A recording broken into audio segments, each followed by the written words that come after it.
Dhe ju I këshilloj gjitha femrave shtatzana, sepse ka shumë njerëz që janë skeptik, edhe ka shumë njerëz që thonë, po jo, se mua ndoshta nuk më bën mirë lëvizja, të gjithëve na bën mirë lëvizja, ta heqin çika të frikën. Okej, të përpiqen të gjejnë persona adapte dhe profesionist për këtë, dhe gjithmonë të këshillojnë edhe me mjekët e tyre që ndjekin shtatzanin. Lëvizje të tjera pastaj në tremujorin e dytë që mund t'i bëjmë këtu, janë këto I bën gjatë gjithë tremujorëve.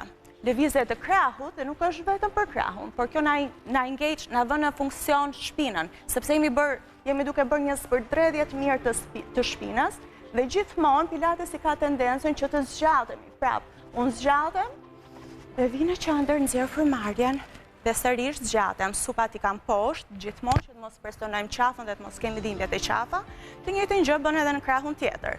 Ose mund të alternojmë, gjithmonë duke ndjekur me shikim dorën, mund të alternosh poshtë.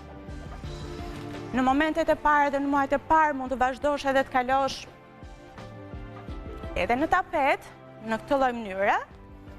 Kur gja jemi të forcuar, nuk kemi shumë ngarkesë këtu, mund të kalojnë pas duke marrë frymë dhe vinë sërish, dhe kjo ju ndihmon më së shumti për të forcuar nyjet, sidomos gjunjët.